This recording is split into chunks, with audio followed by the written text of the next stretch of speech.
then I keep the intro very, very short. I know Leo and Daniel a bit because we also know about their project, which is going on in Bosch, about building up a global logistics platform, which is very, very ambitious. And I'm really, really happy to have both of them here because Daniel is from Bosch, Leo is from AWS. So it's a joint activity. And I'm also very curious about what they will show us and teach about us, what they have learned of building this global platform together. Matthias, thank you, and team, to give us the opportunity that Leo and myself can present our journey from the past 2.5 years of launching and also of building this global platform. As Matthias, as you already pointed out, I'm from Bosch, and a lot of you maybe know Bosch as a manufacturer of dishwashers, of fridges, washing machines, or also as a supplier for the automotive industries. I also would guess only some of you would recognize or know Bosch as a creator, a delivery for a digital solution, or even a digital platform. And Bosch has a long history of manufacturing and producing hardware. But these days, what we are seeing, right, the hardware has to come together with the software. And digital software and come together. Yeah, and therefore also Bosch is looking into new ideas, new ways, and new business opportunities in the digital area. One of these is in the logistics domain, where we will focus on in this presentation. Leo, please move on. When we are looking in the logistics domain, what challenges can we see there? And maybe the screen is lacking, maybe only from my side, but I will keep on presenting. Every third truck, what we can see on the road, is empty, which means for the company who owns this truck, this trip cannot generate any revenue, or maybe they are losing revenue with that trip. And even if that is not worse enough, we also see that we are missing drivers. So we have a driver loss of 2.6 million currently around the world. We also see that a lot of companies are operating still manually. So they have no digital support. So they cannot gain any efficiency with digital products. And one of the reasons is also that the logistics domain is a very, very low margin business. So we're talking about 1 to 2% margin. That also means a lot of carriers are operating here on the edge of their business. So they cannot invest in digitalization or not much, and they can also not react if their costs increasing right now. We have taken this challenge into account and started our journey with AWS to implement building and launching a digital solution, having this in mind on how we have started this endeavor, I would call it. Leo will give us more insights. Thank you for the quick intro and the market summary. I mean, pretty exciting story also for us as AWS as we joined into this journey. For those of you who are not familiar with AWS, just to give you a very quick overview, AWS is one of the leading cloud providers out there. We operate since 18 years in the industry, kind of starting in 2006 with just basic storage services and then expanding now to 200 offerings of individual services, and with the current leap into the next generation of Gen AI and all the services around that. I think our vision, and that is our mission more or less, and that is very much resonating also with Bosch, is to be a customer-centric company. And I think it was a very kind of interesting journey to have these two big companies coming together and then tap into an more or less unaddressed industry. I think, Matthias, you introduced pretty well the different engagement layers. I think we will be able to connect it out later on as you will see the building blocks we laid out. But how do we start in AWS or especially Amazon when we talk about innovation? Just want to give you a very brief introduction into one of our mechanisms we use that was also used at the get-go to get the L.O.S. story going. So we call that basically working backwards. And what that means is you see that on the slide, we put the customer at the center. And throughout a process, we try to iterate through different questions and phases. initially, what we do is we first start with a listening and want to kind of deeply understand customer needs and wants. And for those of you who may be familiar with Amazon leadership principles, the ones we're using to guide our daily business and decision making, number one is basically customer obsession, which is addressed by this one. Then we move into kind of defining a specific customer problem or opportunity in a specific context. From that, we want to move on into kind of thinking of inventing, like what is a solution that we can use to address that specific customer problem or opportunity. Then we refine our thinking in the working backwards process. And this is where we start creating very specific artifacts that I would touch in a minute on. As you may know, and kind of over the past years, I've observed a lot of articles floating around. Amazon is very heavy on writing, and that is kind of a very kind of narrative-driven culture. This is one of the key mechanisms we use and implement that as well. And then finally, obviously, we test and iterate and want to gain feedback shortly.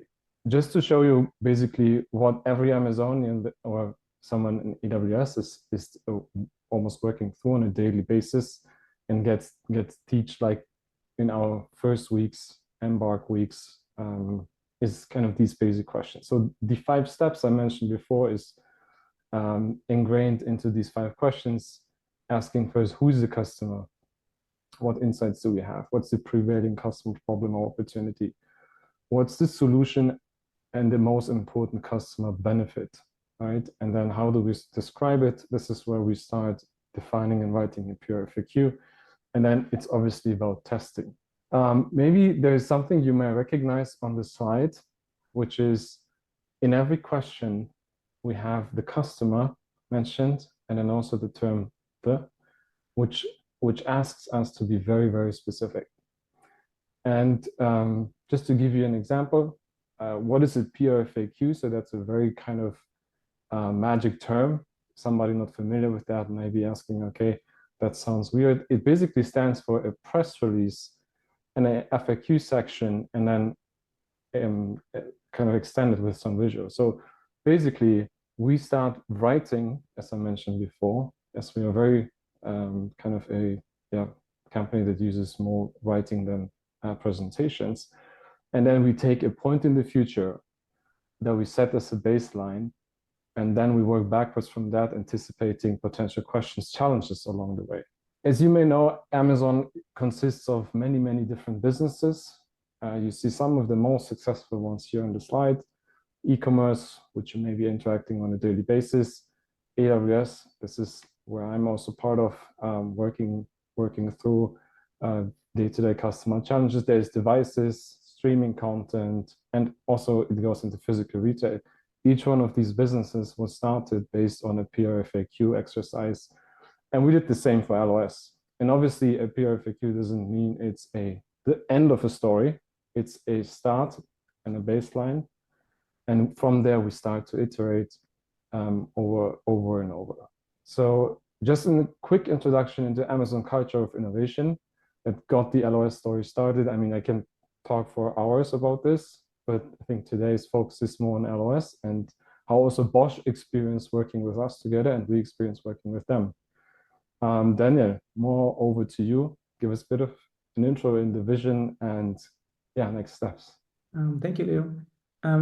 Based on the concept, what Leo has described and our analysis of the logistics domain, we have written down our vision and also which kind of solution we would like to offer. So that was not clear at the beginning.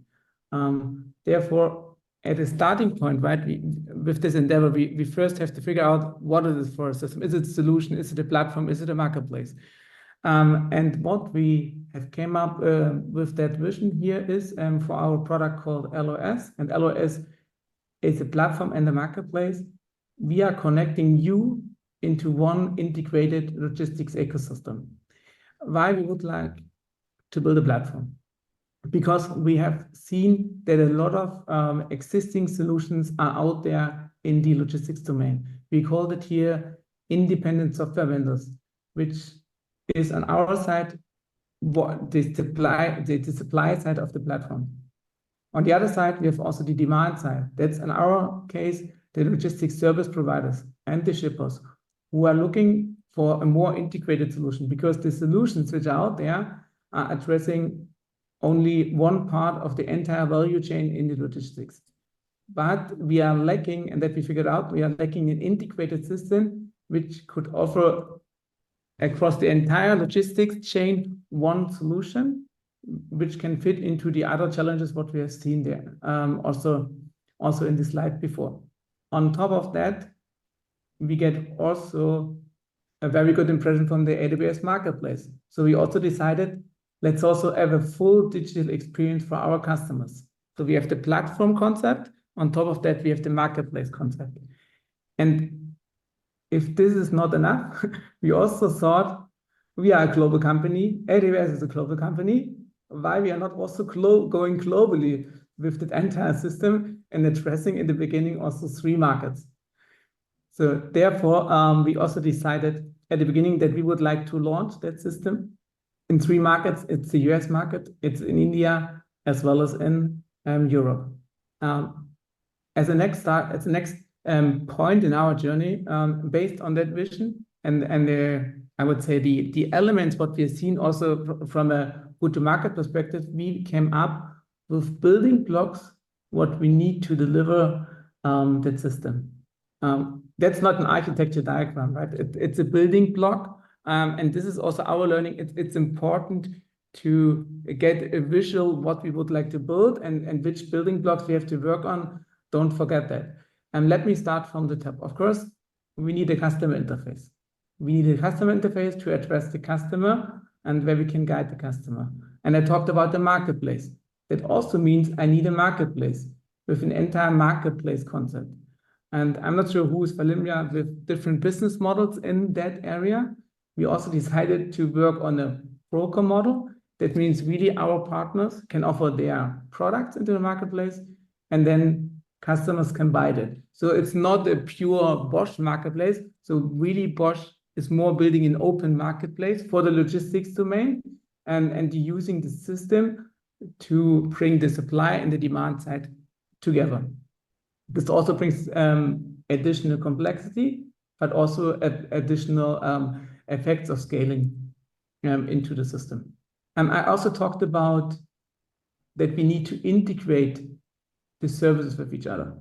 Therefore, we need an integration layer.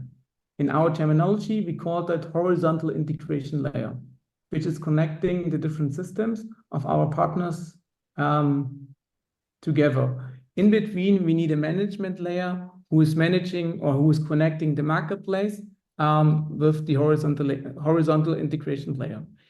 And the foundation of all of that is, on the one hand side, the capabilities of AWS, which means the pure infrastructure services, as well as also the digital services which AWS is offering.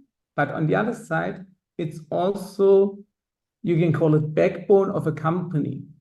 So Bosch is a huge company, and in Bosch, we also have to follow certain rules, which you also maybe have to follow in your company. And one of these is we have an enterprise system, which is in our case SAP. And of course, every order, every customer, every partner has to go into this enterprise system. And you can imagine this system is very stringent and is not sitting in the cloud. So we also have to deal with this complexity that we have a pure cloud company with AWS and the pure enterprise system what we have at Bosch. But this was our ambition, to bring all that world together and keep it simple for the partners as well as for the customers on the interface side. Talking about the partners, so the supply side, we having also enabling system what we need. So we need a seller portal where they can register or they can put their offers in so that it's coming out of the marketplace for the customer side. Leo, something to add from your perspective, or yeah, that's good. No, I think you touched on the high notes, but I think very important is, Matthias, you gave us at the intro the 3 different layers, and I think the picture is also coming together, right? We have the engagement layer at the top, we have the intelligence and the operations layer. And then basically we as AWS providing also the basic global infrastructure, right? So I think Bosch was benefiting highly from 33 regions, basically, where they could pick and choose. The way how we decided to architect and also build this platform is we had one single code chain that was able to deploy in fully kind of scalable and automated way across 3 regions. And then also on top of that, you see on the horizontal integration layer, which also basically provides the more or less heart of the entire solution. We also implemented state-of-the-art technology patterns when it comes to data management. Some of you may be familiar with the data mesh concept that really enables those individual solutions interconnected into one single platform to be operated also in a decentralized way. Thank you, Leo. Let's move on. Now we have our vision. We also had our building blocks. The next is how we executing the development. And we split this up into 3 phases. The first element, we worked on a functional prototype to test some of our ideas and concepts out, and also have a presentation element available where we can go to our management to showcase that, as well as also to go to the market in a very early stage to get the first feedback if this entire system goes in the right direction. Along with that, we also have to work on the portfolio management. So which offerings has to go to the marketplace, which partners are attractive, which elements are requested from the market. Therefore, we worked also with FastTrack on the very early stage, which helped us to identify the right portfolio while we are launching and building that system. We finished this activity by mid of 2022, what you can see in the timeline. And then based on the first feedback, we have built the so-called minimal lovable product, which is the first version of a product with the very must-have features to go to the market, to launch it, to bring it to production. And in this area, we decided not to go in 3 regions because we would like to reduce complexity. We launched the first platform in India, and this was at the beginning of 2023. From here onwards, we went then into the platform and scaling phase. So how are we calling it? From there, we go into a global launch, which was roughly in July 2023. So therefore, since 2023, July, we have L.OS live in 3 regions, India, Europe, and North America. Since then, of course, we are developing further features. We are extending our portfolio and getting a lot more customer feedback, what we are working on here. Our learning is that the launch in India was the first soft launch. It took a lot of energy to bring something from an idea to really the POC state into a production where we can proud of. We have revamped a lot between January 2023 and the global launch in July 2023. Yeah, and also maybe quickly jumping in, also mentioning here, I mean, we had a kind of at the beginning, after professional services joined, we had also the pleasure with Matthias and team to work together in what we call the platform acceleration strategy. So you may be wondering, why are we around? So kind of that's also the connect into FastTrack 1 and into that collaboration with Matthias. So the team helped us really, along with us as professional services coming in with the technology and logistics expertise, Matthias and team kind of helped us take as part of that rethinking of the initial PRFQ that we had, what is the first product portfolio and solutions that we might be addressing, and then structuring that, and then taking first steps towards implementing of these. Also, again, taking a critical look on what's the ecosystem around that, right? So there was a lot of research done in the beginning, but we were just taking a step back and always being self-critical, saying, are we on the right track? Are we going in the right direction? So also Matthias, calling out your team and your support here. thank you for that. I think you played also a very critical role in getting this journey started. Let's move on. We have identified a lot of challenges by doing this exercise in the last 2 years. If you think globally, if you just think about legal regulations, GDPR, I guess Carsten mentioned that at the beginning, right? Carsten talked about GDPR, then he went into California. Maybe California is only one example. We learned that more than 10 states right now in the US have different data privacy laws. And then, of course, if you're launching that in the US, you have all to consider that in this entire concept, and you have to implement that. So there, I would say this is also our learning. Of course, we have, as a global leader, we have to think globally, but with thinking globally, launching globally, there's also a lot of burden coming, what you have to think through and implement into your system. Otherwise, you're getting a problem in one or the other areas. Cultural differences. What is your experience with that? Yeah, I mean, cultural differences, obviously, we've been having two great innovative companies, also different regions, different nationalities, all that coming together obviously was not always easy. We had, to Daniel's point, the States, Europe, India, so all working differently. I think this was kind of one of the biggest learnings where we also shared a lot of, kind of good times together, also in India, developing the platform together. Yeah. Maybe Leo, to add here, we started this journey where it was still COVID. So yes. Everything was only with Teams and on calls. And we had a lot of problems to create a team which is working together on this journey. And what we did is, as soon as I would say the border opens up in India, we flew into India to make also a team building, because without that, I didn't know if we would there where we are today, because Teams is good, right, as in a global organization, but you have to see you in the eyes, you have to talk to each other, and you have to also go for a dinner together. Otherwise, this won't work in this global organization. Yeah, Zoom is great, but having in-person interaction is always better. All right, yes. Let's maybe move on in the interest of time. Yeah. Yes, move on. What we have achieved so far is that is the portfolio view of L.OS as of today. So we are addressing right now 2, 4, 6, 7 different areas with solutions with partners as well as customers worldwide. And if you are moving on, Leo, to the next slide, we have already more than 500 registered companies, digitally registered companies on L.OS. We are live in 3 regions. We are having more than 60 partners, external partners, who are offering their portfolio on L.OS for the logistics domains.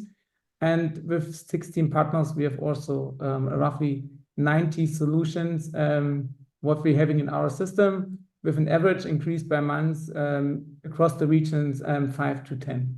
Having said that, Leo, handing over to you to give us a little bit more insights. What are our lessons learned in that journey together? Yeah.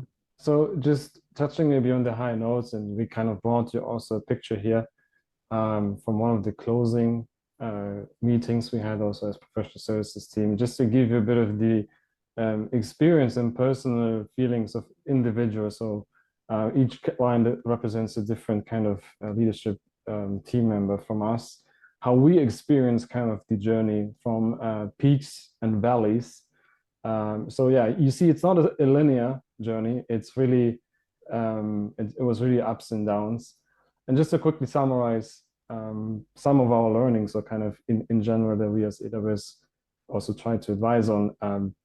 If it's one term, keep in mind Netflix without movies. So we have seen a lot of customers starting with the technology first. Oh yeah, I want to do a platform. Yeah, great, whatsoever.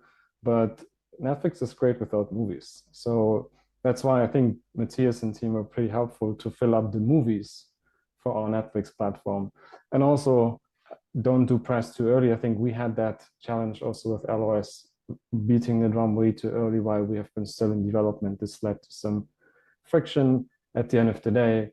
And then also, yeah, obviously we didn't go into big bang releases. We just went incrementally step by step.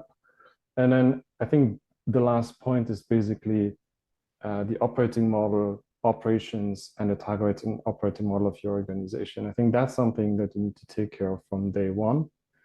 And if you're interested in basically having maybe not such a crazy peaks and valleys story, but a bit also more streamlined, we as AWS are happy to join you on your platform journey. We're also partnering with Fast Break One in that, where we bring together the working backwards process and mechanism together with Matthias and team expertise. So yeah, thank you for that. Thank you also, Leo and Daniel, for the presentation. Also, thank you for mentioning us. But I remember also that you have done a great job, especially with the 3 regions. And I really like the working backwards approach. And I think what you also leverage very well is with the 3 regions you had, you can also roll out the platforms with different features in different regions. So, and this is also what you did with the working backwards. You figured out the priorities of the customers in the regions were different, right? So I don't know, I can't really remember, but maybe in India they were more focused on driver management, and in Europe on different things, and in America also on maybe on vehicle health or something like that. And then you could also started to build out features of the platform and onboarding partners with that specific value, as you said, with Netflix without movies, but now L.OS with movies or with partners. And then you could roll it out. So gives you also the chance to have multiple approaches and split. Very, very good. Because of the time, maybe we can have only one question from the audience, and you answer the question, and then we can maybe continue with answering the question in the networking sessions, or maybe throughout the break at 4 p.m. So let's have a look at the chat if there are questions. Anna, can you see questions for Leo and Daniel? Okay, we have one here, which is about, can you give some insights about how you select logistics suppliers? What's the governance frame? How do you onboard them? How do you select them? Leo, you would like to answer, or should I take the question? Wait, I think that's one directed to you, right? Yeah, okay. First of all, Matthias, let's build on top of what you said. You are completely right. Our platform is capable to deliver different elements in different regions. And this is also necessary because in the regions, and this is the first criteria, we have different focus points from a go-to-market perspective, which customers we are targeting, and we are also hearing what the customers would like to have. And that's also a selection criteria for the partner. So it has to fit to the go-to-market strategy in the region, because when we onboard a partner, we would like to make them happy. So we would like to bring also customers to the partner. That's why this is very important.